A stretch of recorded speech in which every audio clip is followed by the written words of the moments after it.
그러면 이제 올해 2023년 글로벌 헬스케어 업종에서 최대 전쟁이 벌어진다는 이제 제목의 이제 2부입니다. 이게 전쟁이란 표현을 한 게 결국 뺏어와야 되는 거기 때문에 전쟁이란 표현을 담은 거거든요. 예, 결국 이제 휴미라라는 오리지널 전 세계에서 40조 가까이 팔렸던 그 약물 중에서 이제 미국 시장에서 한 25, 6조 정도 팔렸는데요.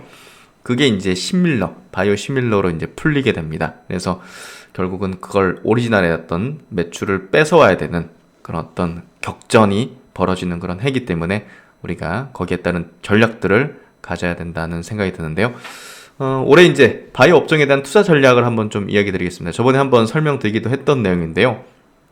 최근에 이제 시장 흐름이 굉장히 급진적으로 좋아지고 있고, 또 이제 성장 업종별로 순환매성이 지금 돌고 있기 때문에 2차 전지가 이제 어떻게 보면 이제 뭐랄까요, 큰 트리거 역할을 좀 해주는 섹터가 됐죠.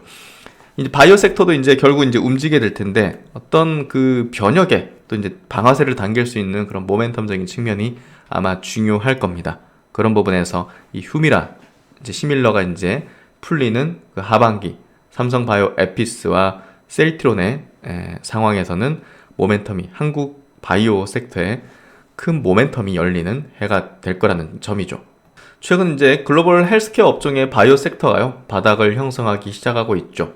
한국 바이오 기업들도 바닥권에서 거래량이 터지고 또 저점을 높이는 바닥권의 패턴이 본격적으로 나타나기 시작했습니다. 뭐 그렇다고 이게 급진적으로 이제 상승하고 그런 부분들은 아니지만, 그래도 바닥을 형성했다는 게 우리가 이제 향후 이게 세게 움직일 수 있는 어떤 시점, 그리고 이제 모멘텀, 이런 것들을 이제 찾을 필요가 있는 거죠. 결국 메이저 수급들이 유입이 되기 시작한다는 거기 때문에 결국은 매집이 어느 정도 마무리되고 일단락되고 또 시장 분위기 여건이 바이오에 유리해지는 그런 국면, 매크로 단으로 금리 더 이상 안 올리고 또 긴축도 이제 뭐 안 하고 뭐 이런 것들이 이제 발생하게 되면 급진적으로 바이오 업종은 금리에 가장 민감하게 선행적으로 하락을 했기 때문에 가장 세게, 가장 거기에 민감하게 반응해서 상승할 여지가 크다는 거죠. 매크로 변화에. 올해는 경기 침체 여부가 시장의 관심사이자 증시 민감도의 핵심 변수가 될 거라는 점. 22년 상반기 글로벌 물류 대란과 바이러스 대확산으로 경기 자체의 마비로 인해 경기 기전은 매우 낮은 상황이죠. 이에 따라서 이제 올해 어느 정도의 경기 둔화나 침체에 대한 증시 충격은 제한적일 걸로 전망이 되고요. 빠르게 정점을 통과 중인 중국의 코로나 확산세 또한 오히려 집단 면역 체계 완성에 대한 기대감을 높임으로 해서 글로벌 경제의 또 하나의 축인 중국 경제가 정상화될 수 있는 부분은 시클리컬 기업들의 바닥 확인으로 나타나고 있는 상황이죠. 이 부분도 올해 증시에 대해서 과격하게 부정적으로 볼 수는 없는 이제 이유 중에 하나라고 또 보면 될 것 같습니다. 그만큼 올해 시장은 바닥 형성과 이제 추세를 조금 돌리려는, 상승으로 돌리려는 움직임들을 보이는 그런 어떤 구간, 해가 될 것 같은데요. 제약바이오 업종은 반드시 유동성이 공급되는 증시 환경 하에서 세게, 강하게 움직일 수 있다는 측면에서 본다면 금리의 정점 확인 및 인하 기대감이 점증하는 것이 바로 바닥 확인의 시작점일 가능성이 매우 높다고 보여지고요. 후속적으로는 물가가 어느 정도 중앙은행의 목표 수준 가까이 도달하면서 유동성 흡수하는 것을 멈추는 선에서 시장은 확실히 돌아서는 움직임과 함께 제약바이오 업종의 부상도 시작될 가능성이 높다고 보여집니다. 긴축, 침체 환경하에서는 바이오 업종도 바닥권 다지는 패턴 내지는 메이저들의 매집 지속하는 패턴이 이어질 것으로 보여져서 적극적인 저가 매수를 해야 하는 전략을 가져야 한다고 생각됩니다. 올해 바이오 업종의 전략은 분할 저가 매수 전략입니다. 그럼 미국 쪽에서 지금 바이오 시밀러가 얼마나 지금 뭔가 지향하는 정책적 지향점을 지금 보이고 있는지를 알 수 있는 대목이기도 한데요. 작년 기준입니다. 작년 기준 이제 퍼스트 시밀러 이제 이후로 이제 작년 22년도 기준에 이제 미국에서 승인된 바이오시밀러 제품 개수입니다. 엄청나게 지금 급증하는 패턴을 보여주고 있죠. 그래서 39개, 작년에 유럽에서는 15개입니다. 그래서 유럽은 이제 크게 증가하는 추이는 아닌데 미국은 급진적으로 22년도 뭐 21년도도 그렇지만 결국은 코로나 이후로 정부의 이제 어떤 정책이 바이오시밀러를 인정하고 또 바이오시밀러의 효용을 조금인데 인정하기 시작했다고 볼 수 있는데요. 폭발적으로 이제 미국 시장에서 이 시장이 개화라고 표현할까요? 이제 폭발적으로 이제 성장하는 그런 기점이 될 것 같습니다. 특히나 이제 미국에서 첫 번째 대체 가능 바이오시밀러가 이제 허가를 받게 되면서 결국은 인슐린 바이오시밀러인데요. 어쨌든 이 부분이 굉장히 좀 이제 미국의 어떤 바이오시밀러 정책의 변화를 크게 보여준 부분이 아닌가 생각이 됩니다. 이 당뇨병 치료제는 결국 이제 만성 질환이잖아요. 계속 이제 써야 되는 거잖아요. 그러니까 이제 가격적인 부담이 굉장히 커요. 미국 같은 경우는 이제 이번 허가를 통해서 미국에서 당뇨로 진단받은 3,400만 명 이상의 환자에게 당뇨병 치료제에 대한 접근성 향상과 약가 비용 부담을 낮춰줄 것으로 기대를 하고 있다는 점. 미국에서는 바이오시밀러는 오리지널 의약품에 비해서 약가가 15에서 35%가 저렴하다는 점. 이런 부분에서 매우 이제 대체 가능 바이오시밀러 허가가 주는 의미가 컸다고 보여지고요. 결국 이제 바이오시밀러가 이제 미국에게 또 이제 안정성 또 효과적인 면에서 오리지널 의약품과 같다는 것을 의미를 해주는 거고요. 결국은 그동안 처음으로 이제 인터처블 대체 가능한 바이오시밀러 허가받은 건 없었는데 최초로 이제 받게 되면서 완전히 정책적으로 이제 이쪽에 우호적으로 바뀌었다. 결국 이제 처방 의사의 개입 없이도 약국에서 똑같으니까 오리지널 이렇게 의사가 오리지널 처방 내렸어도 이걸로 바꿔주는 거예요. 대체 처방 해줄 수 있다는 거예요. 이거 굉장히 큰 변화입니다. 엄청난 변화죠. 그래서 결국은 이 첫 번째 인터체인저블 바이오시밀러는 라벨링에도 반영이 되고 해당 제품에 대한 의사 및 약사들의 인식에도 변화를 불러일으킬 것이라는 점이죠. 미국 바이오시밀러 시장은 점진적으로 확대되고는 있었지만 획기적으로 확대되지는 못한 상황이었으며 이번 첫 번째 인터체인저블 바이오시밀러 지정으로 미국 바이오시밀러 시장 확대에 대한 긍정적인 변화를 줄 것으로 전망이 된다. 그래서 이제 이번에 암젠이라는 이제 빅팜이라 불릴 수 있겠죠. 그 글로벌 제약사가 낸 바이오시밀러 관련된 리포팅이 작년 말에 이제 있었는데요. 거기에서 발췌한 내용들을 좀 가져왔고요. 또 이제 하나 이제 증권에서 나온 리포팅도 같이 발췌한 어떤 자료들입니다. 지난 3년 동안 출시된 바이오시밀러의 평균 점유율이요. 보시면 어마어마합니다. 지금 보시면 여기 이런 제품들 트러스트주맙까지 거의 80%에서 60%에 달하는 이제 점유율을 냈고 리투시맙 같은 경우 64%. 그러니까 이제 바이오시밀러 점유율이 뭐 절반 이상 이제 올라왔고 거의 뭐 대체하는 수준까지 이제 된 겁니다. 이런 것들 보면 이게 바이오시밀러가 이제 출시되고 이제 몇 년입니까? 거진 뭐 3, 4년 만에 거의 뭐 절반 이상 다 차지하는 그런 흐름이 전개되는 걸로 그만큼 이제 선호되는 보편적인 어떤 하나의 축을 형성하게 됐다는 거죠. 이제 헬스케어 업종 내에서. 그래서 바이오시밀러의 가격이 연간 보면 9에서 24% 정도 하락을 한 거죠. 그동안 출시되고 나서 그래서 이제 이 분기 단위거든요. 지금 지속적으로 이제 하락을 해준 건데 결국 이제 바이오시밀러도 출시하고 나서 계속 가격 경쟁이 붙은 거예요. 그리고 이제 또 바이오시밀러 간의 경쟁으로 인해서 가격 인하도 있었지만 결국은 이제 오리지널 의약품도 가격을 완전히 다운시켜 버리면서 당연히 바이오시밀러도 거기에 기반해서 다운을 시켜야 되는 거죠. 그래서 결국은 바이오시밀러는 이 가격 경쟁이 붙기 때문에 바이오시밀러 기업들에 대한 우리가 투자 포인트를 잡을 때 새로운 제품을 계속 낼 수 있어야 돼요. 그러지 않으면 사실 밸류에이션은 계속 떨어질 수밖에 없고 셀트로도 과거에 이제 퍼스트 무버로서의 어떤 미국에서 뭐 램시마 내고 이럴 때는 퍼밸류에이션 막 80배, 100배 이렇게 냈잖아요. 주가가 이제 급등하면서. 근데 지금은 그렇게 될 수가 없죠. 가격이나 계속 이렇게 때리고 그러면 그럴수록 이제 결국은 이제 마진율 낮아지고, 그런 부분들이 밸류를 높게 쳐줄 수 없는 거죠. 그래서 새로운 제품이 나와주고 그런 제품에서 상당한 점유율들을 이제 차지할 수 있어야지만 밸류에이션을 매겨줄 수 있는 그런 상황에 시장이 되고 있다는 거죠. 그래서 과거보다 이제 좀 긍정적인 포인트는 우리가 반도체라든지 2차 전지처럼 과점 체제 형태가 되고 있다는 점. 근데 이제 조금 아쉬운 점은 반도체라든지 또 2차 전지 영역보다는 가격 다운의 그 폭이나 이제 속도가 조금 크다는 점이죠.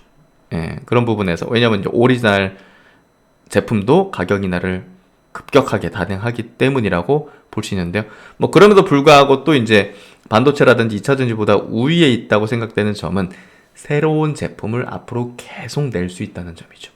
그래서 결국은 일장일단이는데 반도체나 2차 전지와 비교해서 뭐 그럼에도 불구하고 선두권에 위치해 있게 되면 사실 높은 성장률을 계속 내어갈 수 있다는 점은 당연한 부분이라고 볼 수 있을 것 같습니다. 그래서 유럽 국가별 오리지널 휴미라 이제 특허 만료 전후 약가 추이를 보니까요. 야, 보십시오. 특허 만료 실제 약가를 보니까 완전히 뚝 떨어졌죠. 이탈리아, 노르웨이, 덴마크. 그래서 이런 약가를 이제 떨어뜨리는 부분이 굉장히 좀 향후에 이제 해당 제품 이제 바이오시밀러 시장이 이제 개화했을 때 그 시장 규모가 예를 들면 이제 휴미라 이제 시장 규모가 미국에서 뭐 25조다. 그러면 이제 야 이거 그냥 10%만 차지해도 2.5조 시장 먹는 거네. 그게 안 되는 거죠. 약가를 떨어뜨리기 때문에 바이오시밀러도 그만큼 떨어지는 거고. 그러면 이제 누가 혜택 보는 거예요? 환자, 또 국가, 뭐 보험사, 뭐 이런 쪽이 이제 득을 보는 거겠죠. 그래서 그 부분이 이제 어떻게 이제 체크되냐면요, 이렇게 체크가 됩니다. 기존의 오리지널 의료품은 이제 계속 이제 바이오시밀러가 출시가 되지 않았다면 이 정도 이제 매출을 냈을 텐데 바이오시밀러 출연으로 인해서 오리지널도 그렇고 이렇게 경쟁이 붙으면서 전체 이제 인플렉시맙 전체 시장 규모 자체가 이렇게 줄어든 거죠. 그만큼의 이 효용을 환자와 정부와 이렇게 가져간 거죠. 그렇죠. 그래서 시밀러가 없었다면 오리지널 이제 제약사가 이제 계속 이렇게 확장하고 먹었을. 왜냐면 약품 가격이 경쟁자가 없는데 조금씩 이제 물가 상승률만큼 또 올라가잖아요. 그런 부분에서 볼 때 바이오시밀러는 정말 오리지널사들 입장에서는 정말 싫죠.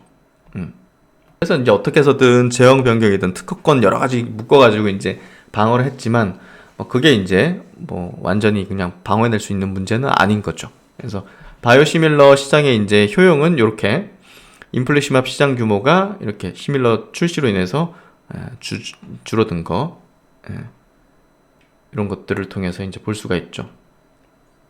뭐 이제 트라스투즈맙 시장입니다. 트라스투즈맙도 이렇게 성장이 나갔을 텐데 시밀러 출시로 요만큼의 줄어든 요 정도 되는 요런 어떤 요 자료가 굉장히 저는 궁금했는데 이 암젠의 이제 바이오시밀러 리포트에서 이런 내용들이 이렇게 나와줘서 베사시주맙 요 약도 이렇게 줄어든 것들을 볼 수가 있습니다.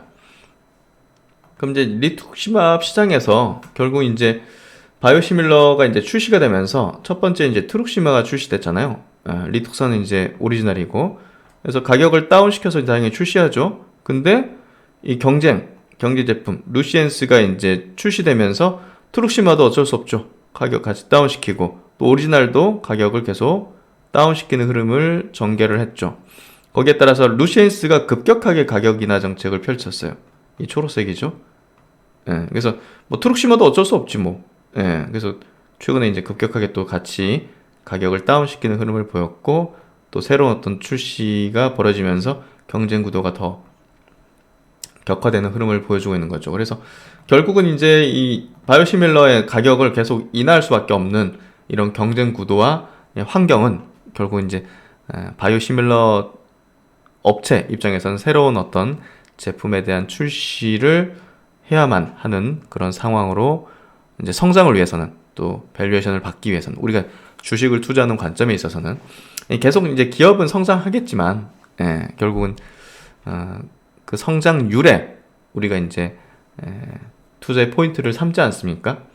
2차 전지 이제 업종 시장이 매출 이익의 성장이 연간 5% 정도밖에 안 된다면 사실 지금과 같은 높은 밸류에이션을 받기 어렵잖아요. 그렇잖아요. 그런 거라고 보시면 될 것 같아요. 그래서 이 바이오시밀러 시장 자체에 대해서 우려하는 부분은 이런 부분인데, 선두권에 위치하고 있게 되면 그나마 이제 밸류에이션을 방어할 수 있고, 또 이제 새로운 제품에서 계속적으로 이제 선두권 출시를 하게 되면, 그리고 새로운 어떤 제품들이 규모가 큰 시장이 이제 개화할수록 그래도 밸류에이션을 받을 수 있는 가능성들은 있는 거죠. 그래서 이제 미국 시장에서 뭐 올해가 어떻게 보면 이제 정말 폭발적인 바이오시밀러 시장의 성장을 낼 수 있는 기점이 될 거라고 보여주는데요. 이건 아까 잘 설명한 게 이 누적적으로 이제 승인받은 겁니다. 누적적으로. 그러니까 미국에서 39개 제품, 유럽에서 15개 제품을 이제 얘기하는 건데요. 그만큼 지금 승인된 건수가 급격하게 미국에서 증가하고 있는 거고, 그만큼의 경쟁이 붙기 시작한다는 거, 그런 부분을 얘기를 해주는 겁니다. 그래서 작년에 이제 미국에서 1개 제품이 이제 론칭을 했고, 이제 6개 제품이 이제 승인을 받은 걸로 보시면 될 것 같고, 미국에서 이제 볼륨이 큰 또 이제 메디신 약 이제 영역이 이 자가 면역과 이제 항암 영역이죠. 자가 면역이 이제 42빌리언이니까 이제 420억 불. 항암 쪽이 이 380억 불. 그래서 자가 면역 쪽에서는 휴미라가 이제 압도적이죠. 200억 불의 어떤 시장을 형성하고 있고, 스텔라라, 엠브렐, 레미케이드 보면 뭐 완전히 격차가 엄청 큽니다. 그만큼 이 휴미라가 열리는 게 결국은 압도적인 어떤 이제 뭔가 시장의 어떤 폭발적인 어떤 성장을 만들게 될 텐데, 어쨌든 암젠, 삼성바이오피스, 베링거 인겔하임, 코에루스, 비아트리스, 산도즈, 화이자, 여기는 이제 FDA 승인을 받았고, 그 밑에 있는 셀트론 비롯한 3개 회사는 유럽에서는 승인받았지만 미국에서는 아직 승인을 받지 못하고 있습니다. 이제 받을 걸로 예상이 되고 있고, 결국 이제 유럽에서 이 휴미라 시밀러 시장이 열리고 어떻게 지금까지 됐는지를 보는 게 조금 더 예측을 해볼 수 있는 부분이겠죠. 휴미라 바이오시밀러는 21년도 매출의 83%가 미국에서 창출했습니다. 결국 이제 미국이 개화돼야 이제 본격적인 어떤 시장이 이제 뭐 뺏긴다 이렇게 볼 수 있는 거죠. 휴미라 입장에서는. 23년 이후 글로벌 휴미라 매출은 미국에서 출시될 바이오시밀러와의 경쟁에 크게 좌우될 것이다. 휴미라는 과거 이제 1년 반 내로 유럽 시장에서 순매출 31.1%가 감소했다. 1년 반 만에 시밀러한테 이만큼 뺏겼다는 건데요. 뭐 약간이나도 했을 거고. 그래서 보시면 유럽 쪽에서 이제 4년째 이제 경험을 이제 나타내고 있는데, 어떻게 됐습니까, 지금? 34%까지 점유율이 떨어졌습니다. 그래서 이 셀트론도 있죠, 유플라이마. 근데 점유율을 못 차지해요. 이런 거 보면 이미 이제 시장이 공고하게 되면 고농도 하더라도 이 시장을 빼앗지 못하는 것들을 좀 볼 수 있었던 사례인데요. 이건 전혀 좀 예상 못했던 상황이었죠. 고농도니까 시장 점유율 차지하지 않을까 했는데 그러지 못했던 거죠. 근데 이제 중요한 거는 미국 시장도 뭐 유럽과는 좀 다른 시장이긴 하지만 어쨌든 이거 이렇게까지 급락하는 거죠, 매출.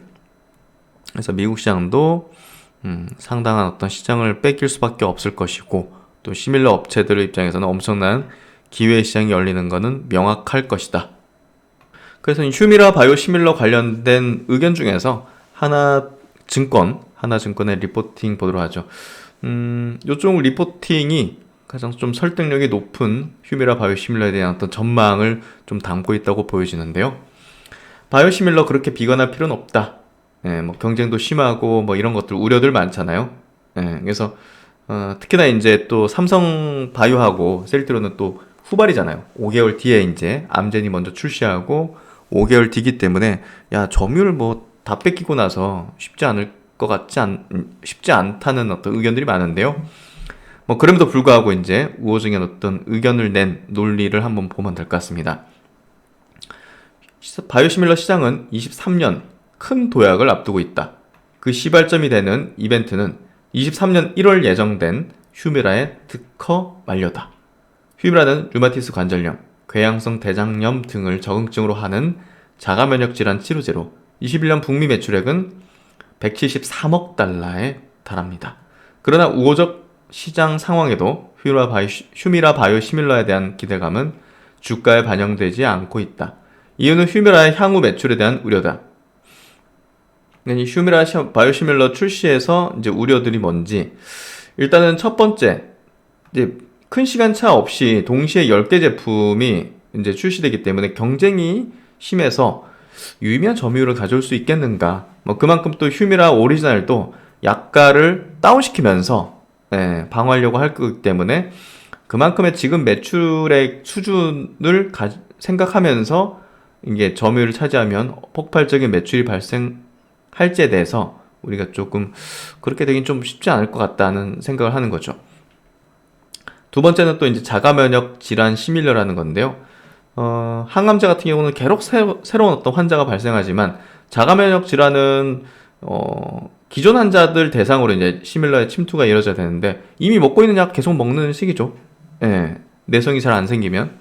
그래서 이제 결국 셀트론 같은 경우도 바이오시밀러 이제 인플렉트라가 2016년 미국 처음 출시되고 점유율 10% 달성하는데 2년 7개월. 근데 이건 좀 다르죠.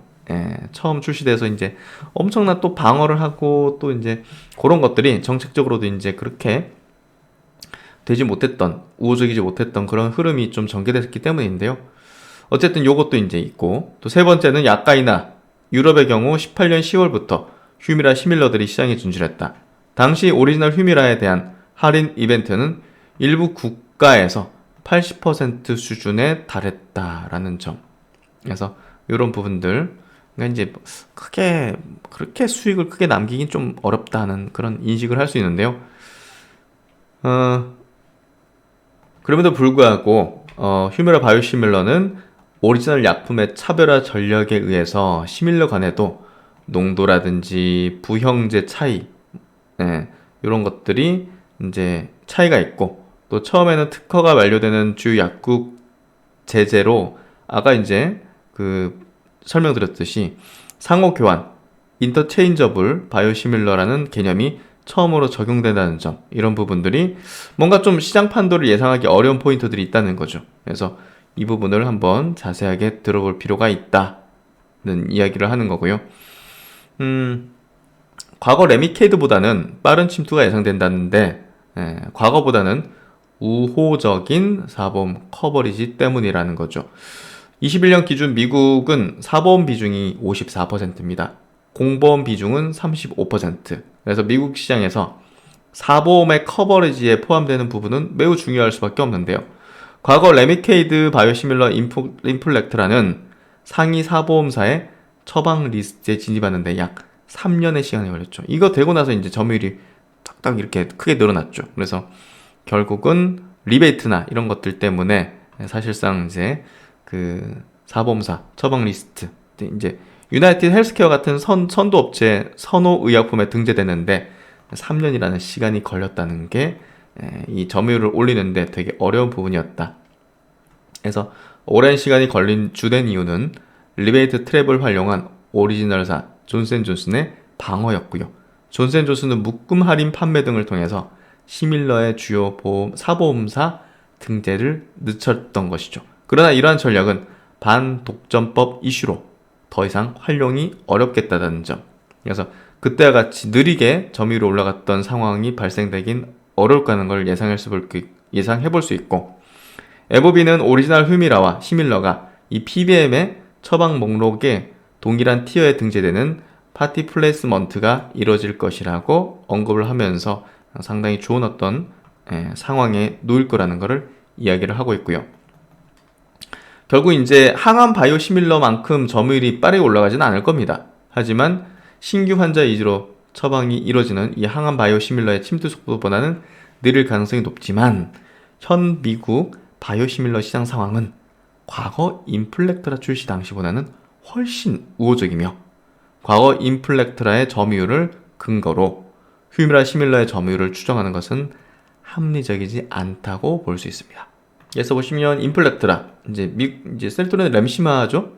램시마 같은 경우 19년도 10월 달에 이제 유나이티드 헬스케어의 이제 선호의약품에 등재되면서 이제 점유율을 빠르게 올리는 흐름을 보였었죠. 그리고 이제 레미케이드가 선호의약품에서 제외되면서 그때부터 완전히 이제 폭발적인 점유율 증가를 보이는 모습을 볼 수가 있습니다. 그리고 이제 국내 바이오시밀러 업체들의 경쟁력이 상당히 높다고 볼 수 있는데요. 휴미라 시밀러 경쟁이 치열한 것은 분명하지만 국내 업체 경쟁 우위에 있다고 판단된다. 미국 의약품 시장에서 상위 세계 PBM은 80%를 차지하는데 결국 중요한 것은 상위 PBM의 처방 목록에 등재되는 거죠. 이 오가노는 3분기 실적 발표 컨퍼런스 콜에 따르면 이 PBM 처방 목록에 등재될 시밀러는 일반적으로 2개에서 많으면 3개 정도로 예상하는데 뭐 대표적인 기업으로 암젠, 또 삼성 바이오 에피스, 셀트리온 정도를 꼽을 수가 있습니다. 결국은 10개 제품 중 상위 PBM 처방 목록에 등재되는 시밀러 중심으로 점유율을 차지할 수 있을 걸로 예상되기 때문에 나머지는 거의 들러리 수준 될 거고 한 3개 업체가 대부분의 점유율을 차지하는 과점의 어떤 흐름을 보일 가능성이 매우 높은 거죠. 근데 이 PBM의 처방 목록에 등재되려면 임상적으로 최대한 오리지널 휴미라와 유사한 제품을 개발해야 되고요. 그러니까 계속 셀트론도 계속 임상을 계속 진행하는 거예요. 그리고 두 번째는 안정적으로 생산할 수 있는지가 중요하다. 삼성 에피스, 셀트론은 여기에 부합이 되죠. 그래서 오리지널 휴미라와 유사한 제품은 휴미라의 차별화 전략을 적용한 제품을 의미하는데요.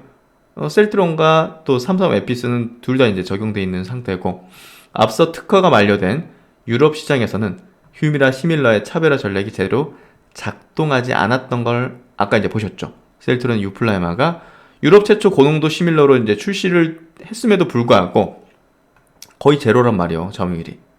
그러나 유플라이마의 유럽 시장에서의 부진을 근거로 차별화 전략이 유의미하지 않다고 판단하기는 어렵다. 왜냐?